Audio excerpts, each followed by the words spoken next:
साथियों नमस्कार। आज हैं आप सोशल मीडिया पर और हम आज बात करेंगे देश में हो रहे 5 राज्य चुनावों पर। हमारे साथ में हैं सोशल एक्टिविस्ट भी हैं और लॉयर भी हैं परवीन भारती जी दिल्ली से। आपका बहुत बहुत स्वागत है हमारे चैनल पर सर। धन्यवाद। अभी आप देख रहे हैं पूरे देश में एक चुनाव का माहौल चल रहा है और लगभग कैंपेनिंग एंड की तरफ जा रहा है। तो क्या लगता है आपको, खासतौर से 2 बड़ी पार्टियां ज़्यादा दिखती हैं पूरे देश के अंदर, चाहे वो भाजपा और कांग्रेस, और थोड़ा थोड़ा असर इन स्टेट में जिनमें अभी इलेक्शन खासतौर से हैं वहाँ पर थोड़ा बैसपा और आज़ाद समाज पार्टी का भी कुछ सीटों पर, कुछ अलग अलग सीटों पर कुछ निर्दलीय है, कुछ इस तरह के जो पोजीशन है। तो आपको क्या लगता है हार जीत होने वाली है या हो जाने वाला है? मैं सबसे पहले आप सभी का चाहूँगा कि आप अपने स्टूडियो में बुलाकर हमें मौका दिए हैं। और देखिए, चुनाव, इस बार का जो चुनाव है खास करके, इसके बारे में मैं इस देश के लोगों को बताना चाहूँगा, खास करके इस देश के बहुसंख्यक आबादी को, कि यह एक परिवर्तन का दौर चल रहा है और इस परिवर्तन के दौर में कुछ नया होने वाला है। जैसा कि पिछले 75 साल से लगातार आप लोग लगभग देखते आए, कभी बीजेपी कभी कांग्रेस, ये अक्सर ज्यादातर स्टेटों में आप देखेंगे, मध्य प्रदेश में, राजस्थान में, ये जो बड़ी बड़ी स्टेटें हैं, तो यहाँ आप देखेंगे कि एक बार बीजेपी आती थी, एक बार कांग्रेस आती थी। लेकिन इस बार मुझे लगता है कि इस देश में बहुसंख्यक आबादी जो बड़े लंबे समय से अपने हक और अधिकार की लड़ाई लड़ रही थी और किसी न किसी तरीके से अपना साजिश के तहत या अपनी राजनीतिक मंशा या कुछ चुनिंदे लोगों को बस फायदा पहुंचाने के कारण मध्य प्रदेश पे हम लोग अभी चर्चा कर रहे हैं कि मध्य प्रदेश में, जैसा कि मैंने आपको कहा, आम आदमी पार्टी, वहां पे समाजवादी पार्टी लड़ रही है, बीएसपी लड़ रही है, एएसपी लड़ रही है और अलग अलग चंक में इनका वोट अच्छा है। और वहां ओबीसी महासभा भी चुनाव लड़ रही है, मतलब अपने कैंडिडेट को अलग अलग पार्टियों के माध्यम से उसने खड़ा किया है। तो मुझे ऐसा दिख रहा है कि इस बार बहुजनों का जो वोट है, बहुसंख्यक समाज का जो वोट है, जिस प्रकार से पहले बीजेपी और कांग्रेस पोलराइज किया करती थी, इस बार शायद नहीं होगा।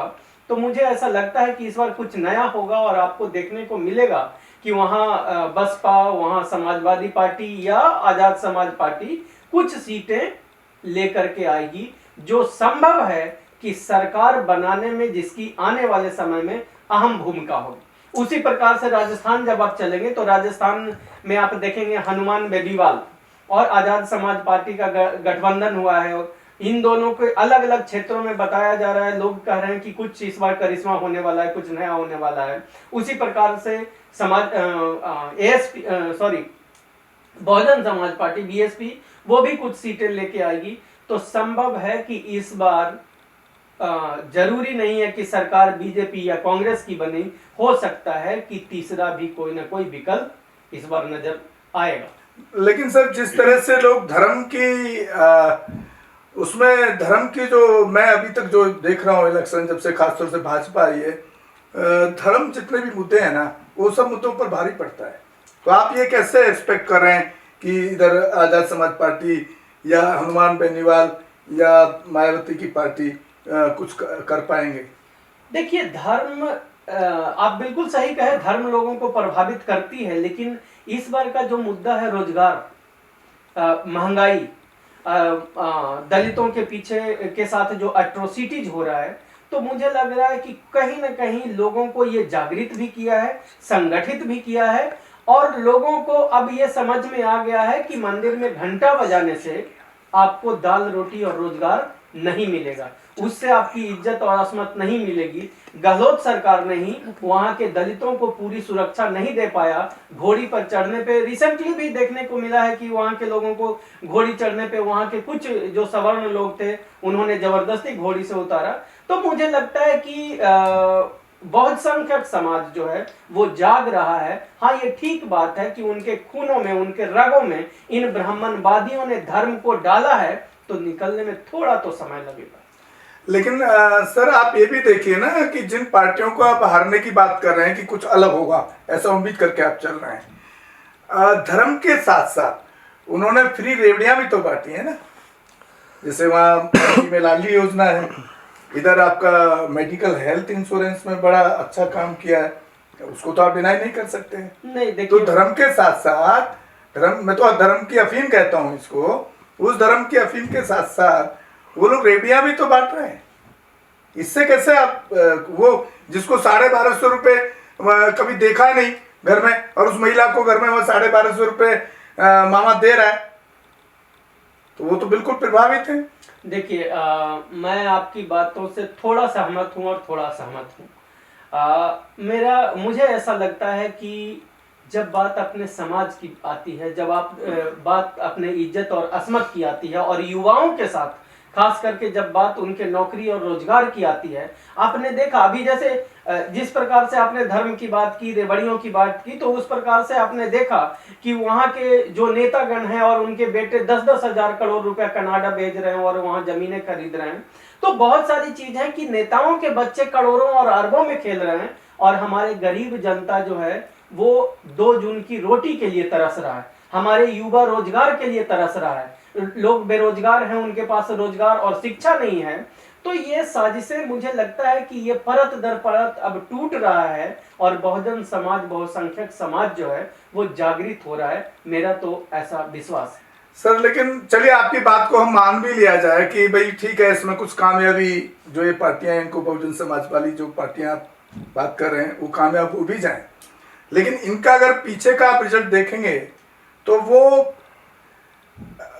मतलब अपना एक वोट तैयार करते हैं क्या क्या करके कि हम कम से कम इस हर इलेक्शन में ऐसी ताकत बनाएंगे कि सरकार हमारे बिना नहीं बन पाए। लेकिन अल्टीमेटली आपने देखा होगा राजस्थान में दोनों बार जो 2 बार विधायक जो बनकर आए, उन्होंने अपने आप को सरेंडर कर दिया, चाहे वो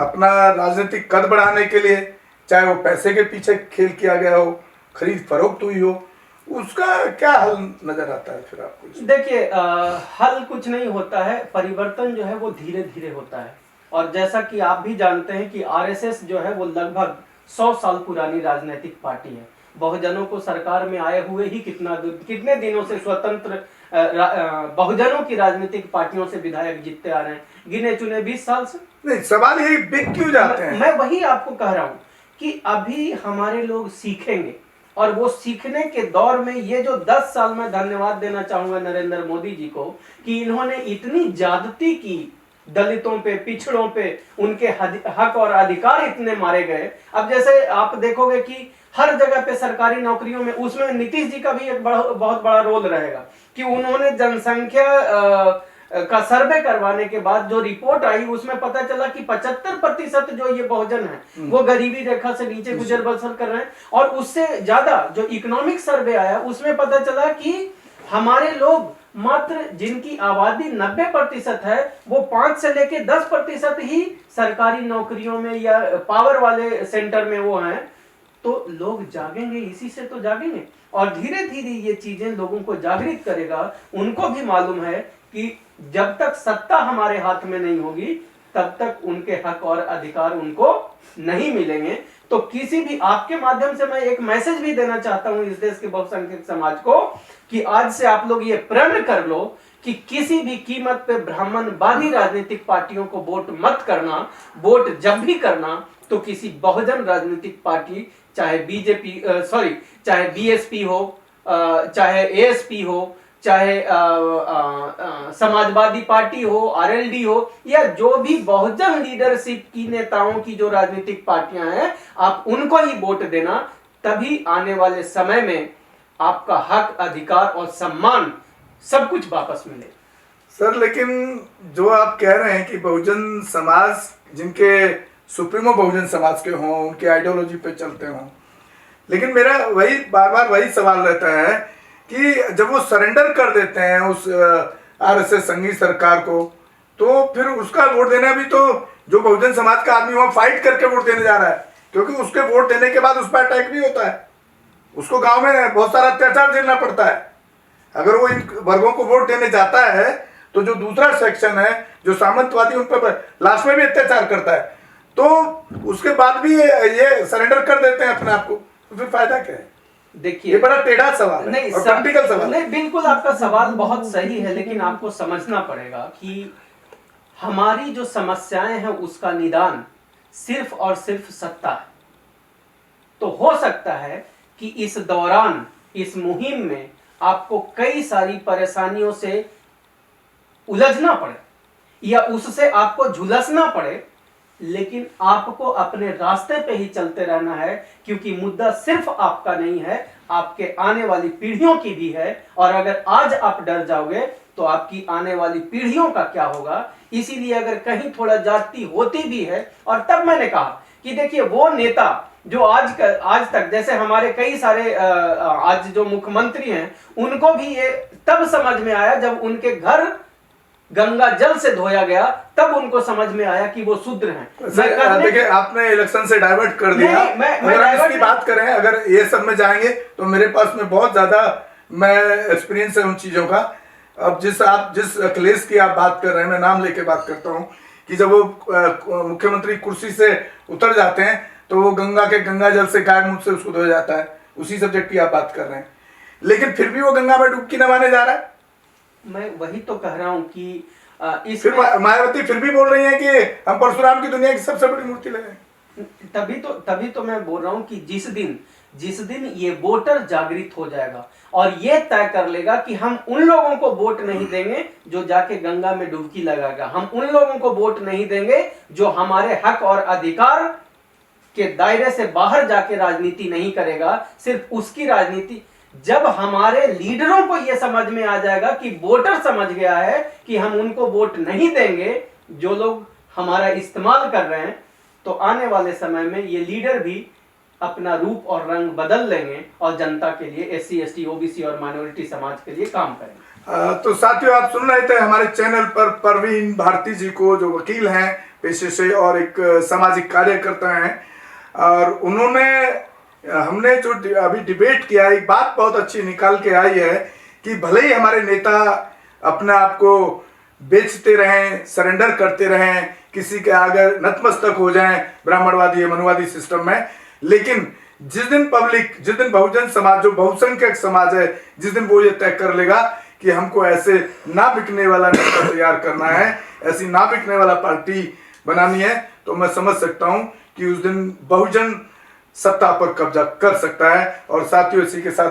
विदा लेते हैं। नमस्कार आपको। आप हमारे चैनल को ज्यादा से ज्यादा शेयर और सब्सक्राइब करें, और बहुत बहुत धन्यवाद परवीन भारती जी, वकील साहब, आपका। हमारे चैनल बहुजन दस्तक को लाइक, शेयर, सब्सक्राइब देखना मत भूलिएगा। जय भीम, जय भारत, जय संविधान, नमो बुद्धाय। धन्यवाद। चैनल आर्थिक समस्या से गुजर रहा है। अगर आप बहुजन समाज में बाबा साहेब अम्बेडकर और तथागत बुद्ध की विचारधारा को अधिक से अधिक लोगों तक पहुंचाना चाहते हैं, तो हमें आर्थिक सहयोग प्रदान करें, ताकि हम अपने चैनल के माध्यम से देश विदेश में समता, बंधुता, एकता और संवैधानिक अधिकारों को ज्यादा से ज्यादा लोगों तक पहुंचा सकें। आप अपनी सहायता राशि नीचे लिखे खाते में जमा करा सकते हैं। खाता धारक गौतम रत्ना, खाता संख्या 316957686551, IFSC कोड SBIN 0060336, बैंक भारतीय स्टेट बैंक। आप हमारे बैंक खाते का विवरण स्क्रीन पर भी देख सकते हैं। जय भीम, जय भीम। मैं गौतम रत्ना आपका बहुजन फिल्म प्रोडक्शन में स्वागत करता हूं, और आप हमारे प्रोडक्शन हाउस के अंदर अपना कैरियर बना सकते हैं as a film director, as a producer and actor and actress and editor and cinematographer also. अगर आपको फिल्म से रिलेटेड कुछ भी प्रोजेक्ट आपको बनवाना है, तो हमारे पास में पूरा सेटअप है, जिसमें फिल्म कैमरा है, शूटिंग लाइट्स है और एडिटिंग है। सारा A to Z एक ही जगह पर आपको हमारे यहाँ पर मिल जाएगा। तो दोस्तों, आप हमें कांटेक्ट कर सकते हैं हमारे नंबर्स पर 9810085714 और 8510005714। हमारे वेबसाइट पे विजिट कर सकते हैं www.filmserviceindia.com, और हमें मेल भी कर सकते हैं gautamfilmsproduction@gmail.com पर। धन्यवाद।